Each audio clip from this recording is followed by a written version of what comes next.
시편 27편 1절에서 14절인데 길어서 이게 중간만 읽었습니다. 먼저 우리 4절을 같이 함께 보겠습니다.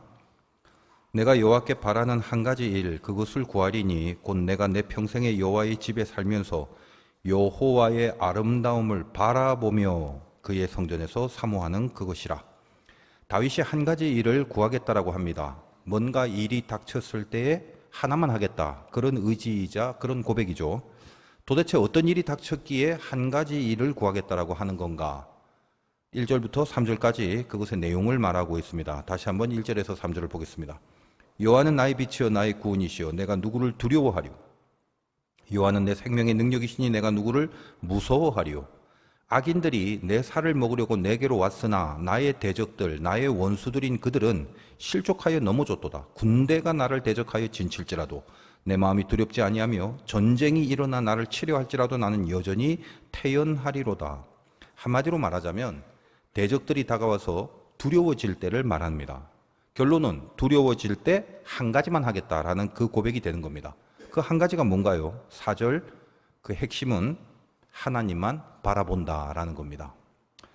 우리는 이런 내용의 설교도 많이 듣고 우리끼리도 자주 말하는 내용이죠. 하나님만 바라보고 신앙생활해라 혹은 하나님만 바라보고 교회 다녀라 그런 말들을 자주 합니다. 맞는 말이긴 하지만 이게 좀 안타까운 고백이죠.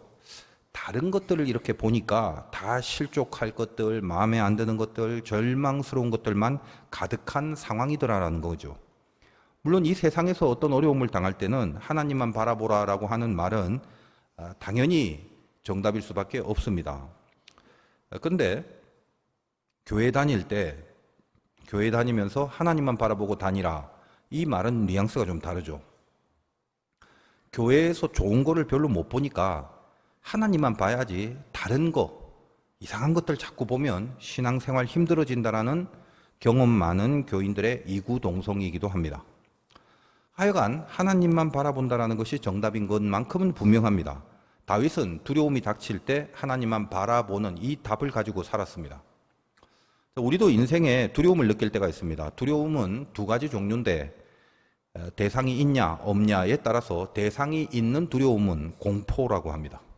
대상이 없는 두려움은 불안이라고 합니다. 그럼 공포와 불안 이 두 가지 중에 뭐가 더 두려울까요?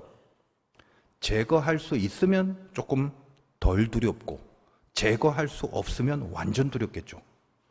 요즘도 이제 그런 게 있는지 모르겠지만 제가 초등학교 다닐 때 여름이 되면 그 유원지 같은 데서 무슨 공포의 집, 뭐 귀신의 집, 뭐 그런 것들이 많았어요. 그래서 들어가면 뭐 마네킹 같은 걸로 귀신 분장해서 만들어 놓고 뭐 도깨비도 만들고 등등 무서운 거를 곳곳에 설치해 두고 또 막 음산한 스피커에 그 음산한 소리들 틀어주고 그러면 사람들이 이렇게 코스대로 걸어가면서 막 이쪽 저쪽에서 막 비명 지르고 막 도망가고 난립니다.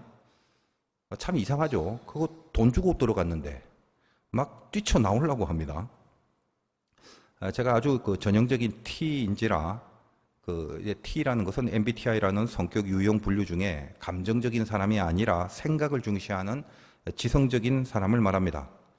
그래서 어릴 때지만 이렇게 좀 무서움이 별로 없었습니다. 이유는 딱 한 가지 생각을 한 거거든요. 오늘 다윗처럼 한 가지 일을 구한 겁니다. 그게 뭐냐? 저거는 모두가 다 사람이 돈 벌려고 만든 거다. 오로지 그 한 생각에 집중합니다. 무서울 이유가 없죠. 그래서 어릴 때지만 이렇게 친구하고 같이 이렇게 코스를 따라 걸어가는데 사람 놀래키기 위해서 장치한 것 중에 하나가 갑자기 위에서 머리채가 긴 그 귀신 얼굴이 툭 하고 앞에 떨어져서 이렇게 공중에 매달려 있는 겁니다. 가만히 보니까 얼굴에 이렇게 피를 묻혔기 때문에 이게 좀 물감인지 뭔지 좀 알고 싶어 갖고 얼굴을 이렇게 붙들고 이리저리 이렇게 살펴보고 있는데 그 위에서 그 아저씨가 엄청 화를 내면서 만지지 말라고 막 호통을 치는 거예요. 그 아저씨가 더 무서웠어요. 제가 오늘 이 말씀을 묵상하면서 이제 예전에 그런 놀이들을 왜 전부 다 그 이름을 공포의 집이라고 했는지 새삼 깨닫게 된 겁니다. 불안의 집 이러지 않죠. 공포의 집이라고 합니다. 공포는 대상이 있거든요. 그 대상을 제압하거나 그 대상이 사라지면 두려움이 사라집니다. 그걸 공포라고 하는 거예요. 그 대상을 제거하거나 극복하는 것이 쉽든 어렵든 간에 어쨌든 답이 있는 두려움입니다. 그게 공포예요. 그런데 진짜 무서운 건 불안이에요. 대상이 없는데 두려운 거죠. 그래서 방법이 없습니다. 무엇이 나를 두렵게 하는지조차 실은 잘 모릅니다. 실존주의 철학자 중에 아주 유명한 사람이 키에르케고르라는 사람이 있습니다. 죄렌 키에르케고르. 실존주의라는 분야도 유실론적인 실존주의와 무실론적인 실존주의가 있습니다. 이 키에르케고르는 대표적으로 기독교 신앙에 입각한 유실론적인 실존주의자였기 때문에 우리가 그 기독교 신학 혹은 기독교 신앙 그 영역 안에서도 이 사람의 철학을 많이 도용하기도 합니다. 그가 쓴 책 중에 죽음에 이르는 병, 아주 그 유명한 책 이름인데 저는 그 요약된 부분을 잠깐 한번 읽어봤습니다. 그 제목에서 궁금증이 유발되잖아요. 죽음에 이르는 병이라니. 그 병이 뭘까? 그 병이 얼마나 무서운 병이겠습니까? 그래서 그 병이 좀 궁금해지지 않습니까? 키에르케고르는 그 병을 절망이라고 했습니다. 자, 그분의 깊은 철학을 제가 아주 쉽고 단순하게 이렇게 보통 사람들이 다 이해하도록 풀어드린다면 늘 이제 이런 수준 높은 철학자의 사상들을 너무 쉽게만 정리를 해드리면 당사자에게는 참 죄송함이 있습니다만 할 수 없죠. 우리는 지금 하나님의 메시지를 받기 위한 그 작업들을 하는 과정이지 어려운 이 철학적 강연을 학문적으로 다루고 있는 그런 시간이 아닌지라 제가 메시지를 위해서 그 필요한 부분만을 쉽게 끄집어내서 설명을 드리려고 하는 겁니다. 키에르케고르는 이 기독교적인 뿌리를 가지고 신앙적으로 신앙 안에서 인생의 답을 구하려고 했던 사람이에요. 그래서 우리도 신앙을 가지고 살아가는 사람이기 때문에 뭔가 이렇게 교감할 수 있는 부분을 중심으로 이해를 좀 해본다면 절망이라는 것을 근본적으로 하나님과 멀어져 버린 상태라고 여겼던 것입니다. 그분의 그 철학이. 그래서 그 상태를 좀 더 구체적으로 나누어 본다면 하나님과 멀어져 버린 그 상태 자체가 절망인데 그 절망 안에서 구체적으로 한 두 가지 정도로 나누어 줄 수가 있어요. 무의식적인 절망이라는 차원이 있는데 자기가 하나님과 멀어져 있다는 것 자체를 스스로 모르는 절망이에요. 그러니까 내 상태가 어떤지 모릅니다. 여러분, 문둥병이라는 것을 영적으로 무서운 병이라고 하는 이유가 뭐죠? 손가락이 떨어져 나가는데 본인은 모르는 거죠. 신앙의 영역 안에서 우리가 이 부분을 이해를 해보자면 하나님과 이렇게 단절된 상태인데 그것이 얼마나 무서운 건지 모르고 살아가는 불신자들을 말한다고도 볼 수 있습니다. 그 다음은 의식적인 절망입니다. 내가 절망적인 상태라는 것을 스스로 알고 있기 때문에 그 절망을 극복하기 위해서 두 가지 방향을 선택합니다. 자기를 포기해버리거나 아니면 자기 힘으로 극복하려고 하는 거예요. 그러나 이 두 가지 방법 둘 다 해답이 아니라는 것입니다. 궁극적인 절망은 하나님과 단절된 그 상태를 말하는 것이기 때문에 그 상태 안에서 자기 자신을 버리는 것도 답이 아니고 그러니까 절망스럽다. 에이 그냥 죽어야겠다. 그거 답이 아니잖아요. 자기를 버리는 게. 또 자기 힘으로 극복하려는 것도 답이 될 수 없다는 겁니다. 그건 자기가 할 수 있는 게 아니기 때문이죠. 제가 참 죄송한 마음으로 너무 쉽게 설명을 해드리려고 하는 것이기 때문에 혹시 이 케고르님과 친하신 분들은 너무 이렇게 비판적으로 제가 지금 말씀드리는 것에 이게 딴지를 걸지 마시기 바랍니다. 우리에게 필요한 것만 쉽게 뽑아서 간단하게 전하려고 하는 과정이에요. 하여간 우리가 지금 불안에 대해서 좀 생각을 해야 되는데 왜 지금 절망에 대해서 말하느냐 하면 이 케고르라는 분은 죽음에 이르는 병이라는 이 책을 쓰기 5년 전에 불안의 개념이라는 책을 썼는데 그래서 원래 쓴 그 불안과 그 다음에 쓴 절망 이걸 연결시키는 어떤 철학의 흐름을 가지고 있다라고 판단이 되었던 것입니다. 제가요. 그래서 케고르에게 있어서 불안이라는 것은 이렇게 이야기를 합니다. 자신이 뭘 선택할 수 있는지에 대해서 그러니까 나쁜 거 혹은 죄를 선택할 수도 있는 실존적 존재라는 측면에서 그냥 이렇게 뭔가 떨고 있는 것을 불안이라고 말하려는 것이었습니다. 그냥 대강 느낌만 좀 받으시기 바랍니다. 중요한 것은 뒷부분에 나오기 때문이에요. 그러니까 이런 거예요. 우리가 만약에 내 앞에 의와 불의 이 두 가지가 놓여 있다면 그 중에 하나 선택해라. 그러면 당연히 우리는 의를 선택해야 할 것입니다. 다 알잖아요. 그런데 절대적으로 나는 의를 선택할 수 있는 존재이든가? 여러분 전부 다 의를 선택할 수 있는 존재 맞습니까? 그럴 수 있는 사람들입니까? 전부 다? 그렇지 않더라라는 겁니다. 인간은 얼마든지 악을 선택할 수 있는 것이 인간이고 악을 선택할 수 있는 게 바로 나다. 그것이 나 자신이라는 걸 안다면 그 선택 앞에서 이렇게 떨고 있는 거죠. 그 떨고 있는 거 그걸 불안이라고 정의합니다. 여기서 떤다는 것은 무슨 추워서 떤다는 개념이 아니라 우리의 이해를 돕기 위해서 바울을 좀 생각해 본다면 마치 바울과 같은 심정이라고 보면 됩니다. 내 안에 두 가지 법이 있다. 근데 나는 오호라 공고한 자다. 왜요? 나는 아무래도 죄를 선택할 수도 있는 왠지 죄 쪽으로 더 가는 연약한 자로다. 그런 느낌. 그 떨림, 나의 연약함에 대한 자기 스스로의 떨림, 그런 불안을 말하는 겁니다. 그러니까 불안이라는 것이 좋은 걸 선택할 가능성보다는 나쁜 걸 선택할 가능성이 뭔가 심정적으로 더 느껴지는 그런 차원이라고 여길 수 있는 겁니다. 키에르케고르가 이런 말을 하진 않았습니다만 방금 제가 설명드린 것은 제가 메시지를 위해서 풀어드리는 것입니다. 조금 이렇게 좀 어려운 개념 드릴 수 있겠지만 말씀드렸던 내용을 제가 예를 들어서 이렇게 한 번에 다시 한번 이해를 시켜드린다면 불안과 절망, 요 개념을 잘 한번 붙들어 보시기 바랍니다. 자, 예를 들어 앞에 이렇게 물이 있어요. 물 웅덩이가. 물을 죄라고 한번 생각해 봅시다. 그 물에 빠지면 안 되잖아요. 근데 물에 빠질 가능성도 있습니다. 내가 물에 빠질 수도 있는 연약한 자임을 알기 때문에 내가 이 물에 빠지는 걸 스스로 선택할, 죄를 선택할 정도로 연약한 자임을 알기 때문에 아무래도 나는 이 물에 들어갈 것 같은 느낌이 듭니다. 그거를 불안이라고 하는 거예요.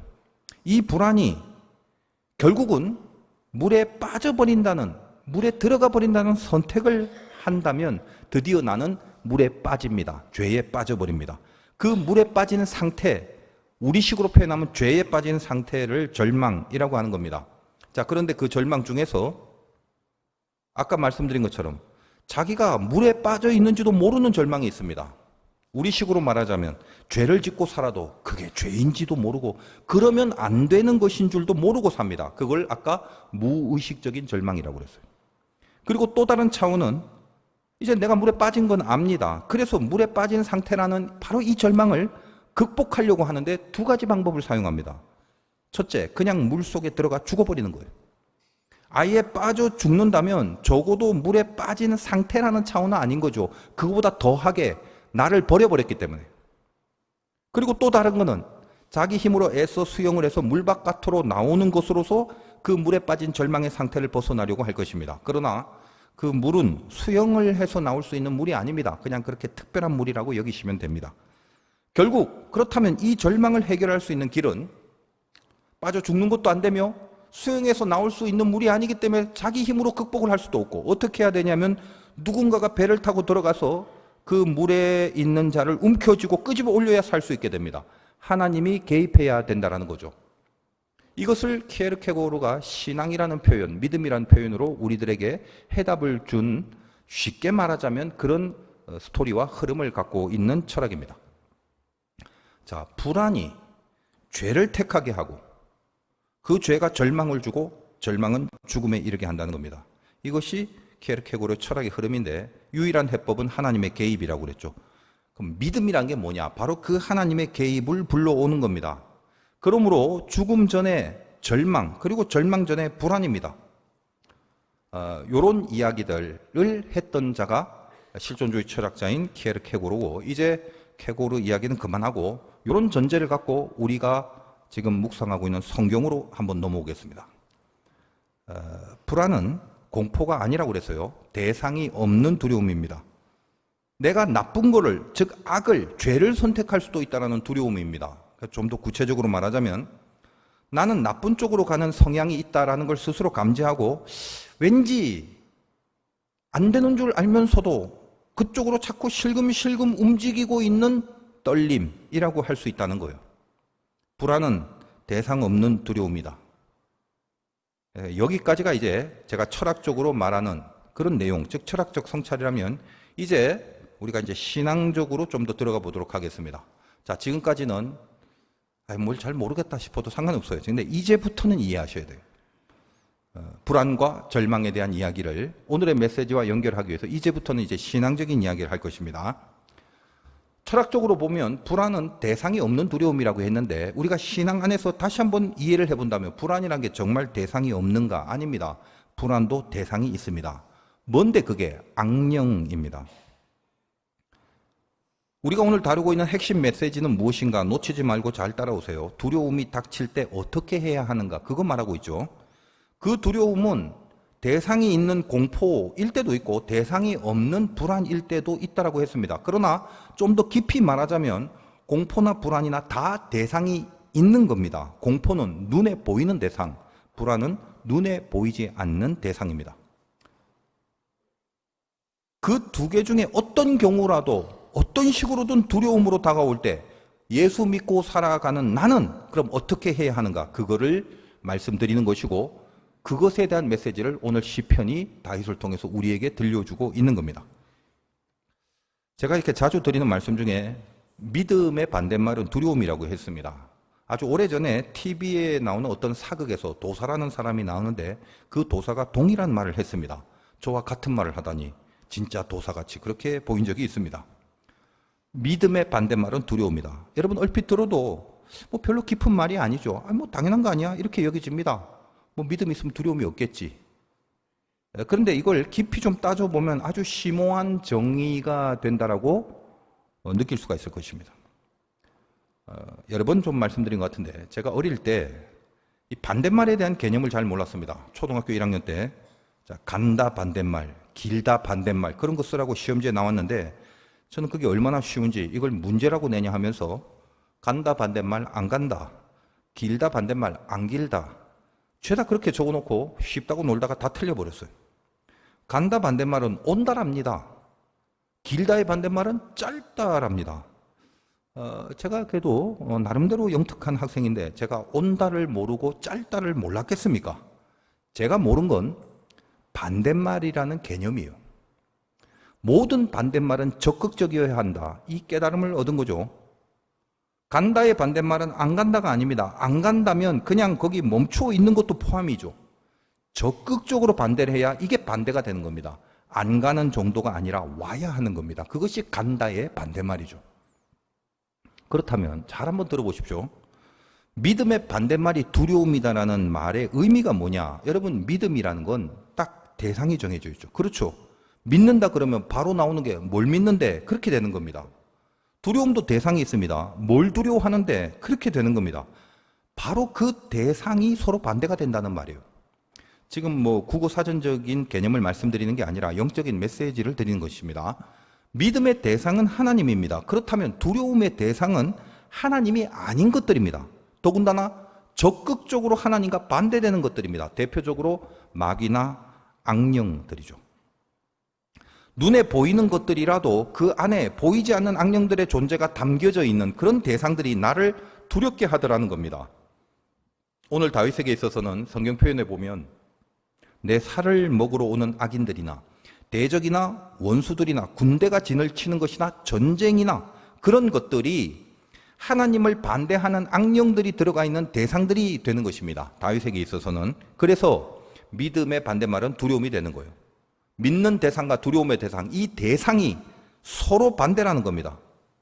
자, 우리의 믿음은 뭡니까? 우리가 믿는 대상은 하나님입니다. 그러므로 그 대상이 하나님이 아니게 되면 바로 두려움이 생기는 겁니다. 아담이 하나님을 믿는 믿음에서 이탈이 되니까 뭐라고 그래요? 벗었으므로 두려워하여 숨었나이다 그러죠. 입은 적이 없었는데 갑자기 벗은 게 두려움이 될 리가 있겠습니까?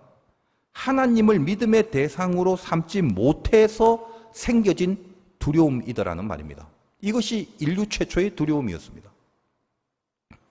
대상이라는 말, 내 믿음의 대상, 이 대상이라는 말은 반드시 내가 바라보는 시선을 전제로 하는 개념입니다. 무엇을 보는가? 대상이라는 것은 본다는 것에 대한 대상이 되기 때문에 시선과 대상은 세트로 움직입니다. 보는 싸움이다 이거예요. 다윗은 하나님을 믿음의 대상으로 삼고 살았던 사람입니다. 그래서 하나님을 바라보고 살았습니다. 다윗에게 다가오는 대적들이라는 건 결국 뭐냐? 하나님을 바라보지 못하게 하는 것들이더라 이 말입니다.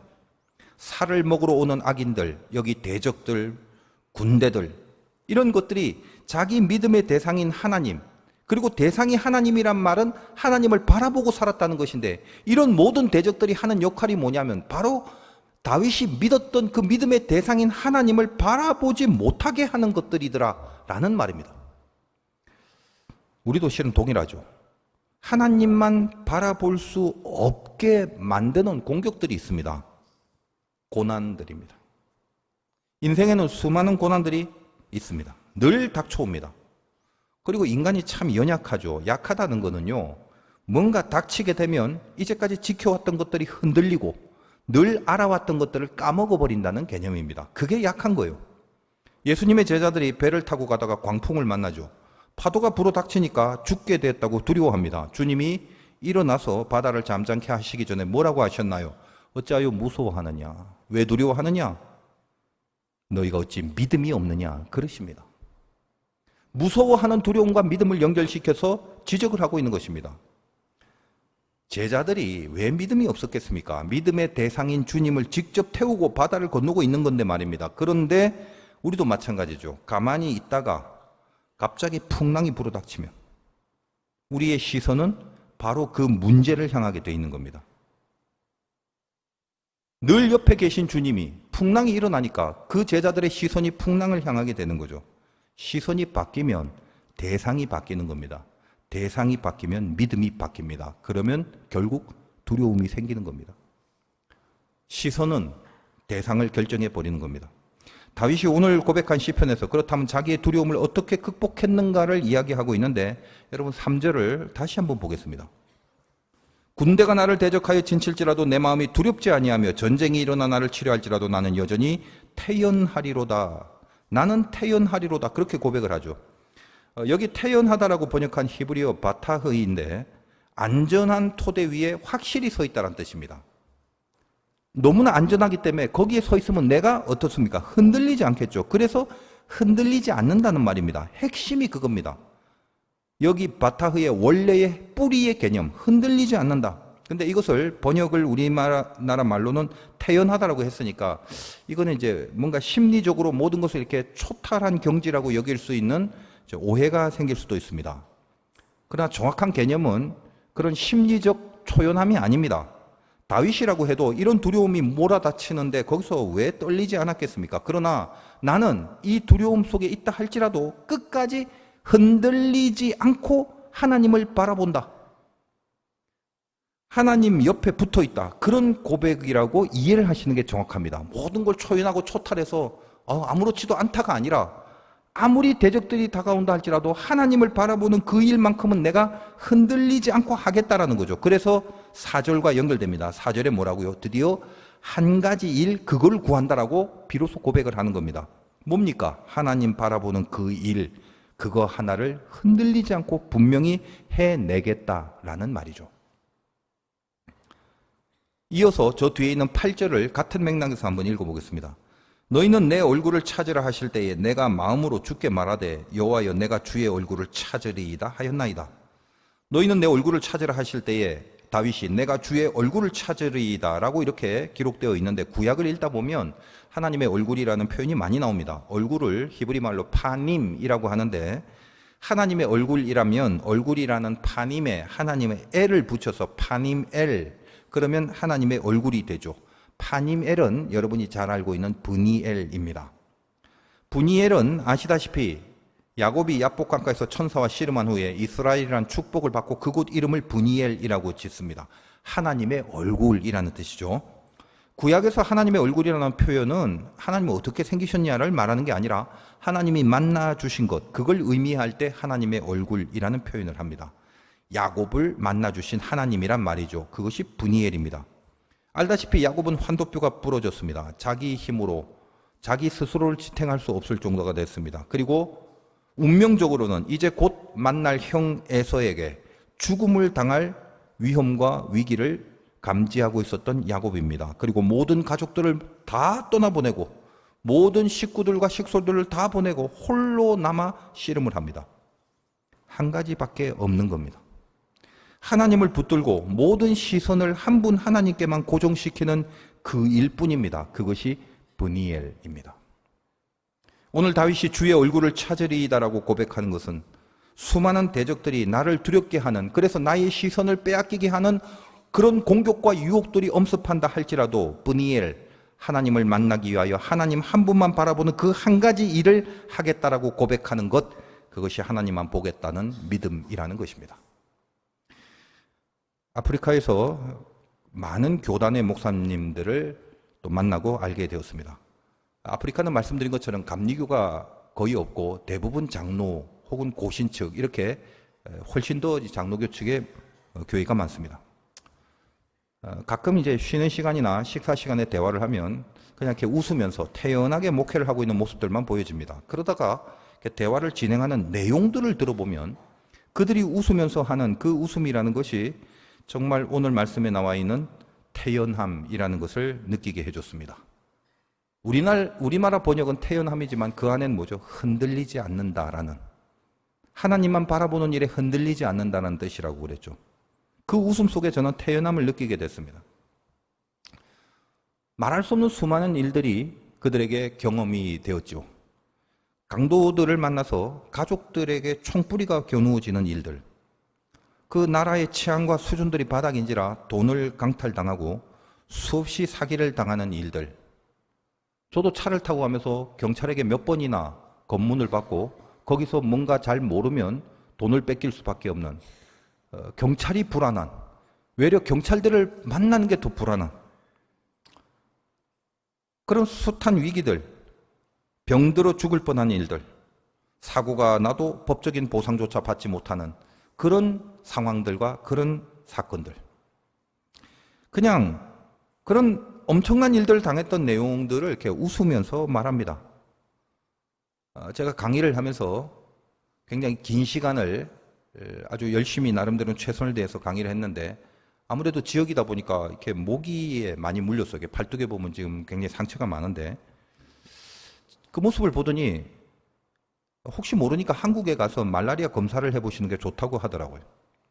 말라리아라는 게 생각보다 아주 위험한 병이라고 합니다. 죽는 경우도 많다고 하더라고요. 뭐 들어보니까 문득 또 겁이 나요. 그래서 물어봤어요. 아이고, 선교사님은 말라리아에 걸리신 적이 있냐고. 웃으면서 말합니다. 수십 번 걸렸다고. 또 어떤 목사님은 자연재해 때문에 그 나라가 우리나라 같이 이렇게 좋은 나라가 아니기 때문에 얼마나 많은 자연재해 피해들이 있습니까?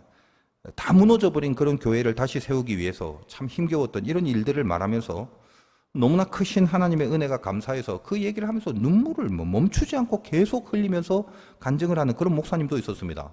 좀 젊으신 목사님이셨는데 제가 마음이 찡해져서 따로 제가 좀 이렇게 돕고 싶은 마음이 생겨서 따로 한번 물어봤어요. 그 목사님이 목회하는 나라는 아프리카 중에 루안다라는 곳인데 거기는 어떤 나라냐고, 거긴 뭐가 있냐고, 뭐가 유명하냐고, 경제 수준은 어떠냐고 물었더니 한참을 생각하시다가 목사님, 루안다는 아무것도 없고 고릴라가 있습니다. 그러시더라고요. 내용은 이렇게 슬픈데 얼마나 이렇게 웃었는지 모릅니다. 이제는 그렇게 모두가 웃으면서 태연하게 그렇게 말하고 있지만 그동안에 이렇게 목사님들이 살아오고 목회하던 그 깊은 경륜들을 그냥 느낌으로라도 엄청난 내공으로 그렇게 저에게 다가오고 느껴졌습니다. 그 중에 이제 한 분이 저에게 조심스럽게 말을 걸어요. 죄송한 말씀이지만 목사님, 보통 감리교는 이렇게 말씀의 깊이가 그렇게 깊은 교단이 아닌데 목사님 좀 다른 것 같습니다. 그래서 제가 사람마다 다 다릅니다 라고 했죠. 이번에 새로 연합회 회장이 되신 목사님이 목사님 다음에도 와주셨으면 하시길래 제가 대답은 못 해드렸습니다만, 제가 은혜를 전하는 것보다는 제가 받은 은혜가 더 크기 때문에 그들을 보면서 먼 길이지만 또 부르시는 기회가 주어진다면 뭐 하나님의 뜻이라고 여길 마음은 가슴 한켠에 조금은 남겨두게 되었습니다. 하나님만 바라보는 그 시선이 없다면, 그 믿음이 없다면 그 열악한 오지에서 목회하는 그분들의 그 태연함은 있을 수 없었을 것임에 분명합니다. 제가 바쁜 하반기 이후의 사역들, 그래서 올해의 마지막 사역이라고 이제 생각을 하고, 사실 처음에 가서 이렇게 감기 때문에 컨디션이 안 좋았고 목을 계속 써서 좀 힘들었습니다만, 우리 화도교회 성도님들이 기도를 많이 해주셨고 그 기도를 제가 느끼고 있기 때문에 힘이 되었고 정말 은혜 가운데 잘 마치게 됐습니다. 우리 교회가 말씀으로 섬기는 그 일에 영광이 나타날 수 있길 바라면서 감사를 드리고, 코로나 이후에 지금도 이제 코로나가 서서히 또 확산된다고 하니 여러분들 건강을 조심하시길 바라면서, 나라의 이 정세들과 한국 교회들을 제가 바라보면서 여러분들에게 제 속에 있는 마음들을 100% 저의 생각을 전할 수는 없습니다만, 총체적으로는 너무도 힘든 영적 상황들을 접하고 살아가는 상태입니다. 마음이 힘들고 몸이 힘들고 또 많이 지치게 됩니다. 이 세상의 죄성들, 늘 인간의 그 악함들이 휘몰아치는 것, 그것이 세상이라는 것. 그리고 그 안에서 구별되라고 요구받고 있음에도 구별되라고 요구받는 이 작금의 교회와 교인들과 교계의 지도자들의 행태들을 바라보면서 전혀 구별되지 못하고 같이 흘러가는 이 악의 구조들을 늘 바라보면서 만약에 세상이 전부 다 이런 악한 뿐이라면 여기는 그냥 지옥이구나라는 생각이 듭니다. 선교사님과의 대화 중에 말을 그리 많이 하지는 않으시는 분인데, 목사님, 세상이 그리고 교회가 뭔가 악하다고 생각하는 그쪽으로 늘 어김없이 가게 되는 것을 느낍니다. 교회마저도 세상이 가는 방향과 어떻게 그렇게 동일한지 늘 그런 악의 흐름을 따라갑니다 라고 하시더라고요. 얼마나 많이 보고 얼마나 많이 느끼고 경험한 내용이길래 그렇게 말씀하시겠습니까? 그래서 저는 오늘 말씀이 더 새삼스러워집니다. 하나님이 살아계신다는 게 사뭇 얼마나 감사한지 모르겠습니다. 우리가 살아가는 방법은 하나뿐입니다. 그것은 오늘 말씀처럼 하나님이 바라시는 방법이기도 합니다. 하나님이 바라시는 한 가지 일, 그것만 해야 한다는 겁니다. 뭐죠? 하나님을 바라보는 그것. 세상이 아무리 악하고 추하고 더러워도 오늘 말씀처럼 오직 아름다우신 하나님, 그 하나님의 아름다우심만 보면서 살아가는 것, 그것만이 모든 두려움에서 우리의 시선을 악한 것에 빼앗겨 버리지 않는 믿음의 승리가 있게 될 방법이라는 것. 하나님만 바라보고 살아가셔야 합니다.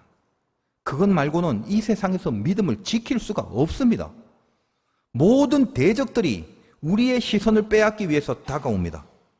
풍랑을 일으켜서 주님을 못 보게 하는 겁니다. 여러분, 불안하고 절망이 될 때 여전히 하나님은 시퍼렇게 살아계시고 세상에는 아직도 하나님만 바라보고 살아가는 바알에 무릎 꿇지 않는 자들이 있음을 분명히 보게 될 것입니다. 우리의 지금의 자리, 그건 우리 영적 눈에만 보이는 것이죠. 우리 육의 눈에는 안 보이지만 하나님만 바라보는 자들은 이미 영적인 시온산에서 어린 양과 함께 존재하고 있습니다. 13절과 14절 두 절을 읽겠습니다. 내가 산자들의 땅에서, 즉 이 땅에서, 이 세상의 땅에서 여호와의 선하심을 보게 될 줄 확실히 믿었도다. 너는 여호와를 기다릴지어다. 강하고 담대하며 여호와를 기다릴지어다. 이 세상의 악함 속에서도 하나님의 선하심이 있음을, 그 하나님이 살아계심을, 그 하나님을 보게 될 줄을 확실히 믿으시라는 겁니다. 하나님을 보는 시선이 분명해지면 세상은 절대로 세상의 힘으로 끝나는 게 아님을 알게 됩니다. 지금 나를 두렵게 하는 것은 그 문제가 아니라 내 시선을 다른 곳으로 돌려서 내 믿음의 대상이 바뀌어 버리거나 사라져 버렸기 때문입니다. 끝까지 하나님을 볼 수 있는 브니엘의 인생을 만들어 가셔야 합니다. 이 종말의 시대에 하나님 말고 다른 거 보다가는 다 날아가 버리게 되는 겁니다. 볼 수 있는 자들이 견딜 수 있는 거죠. 14절의 말씀처럼 강하고 담대하게 여호와를 기다릴 수 있는 겁니다. 승리하시기를 주님의 이름으로 축원드립니다.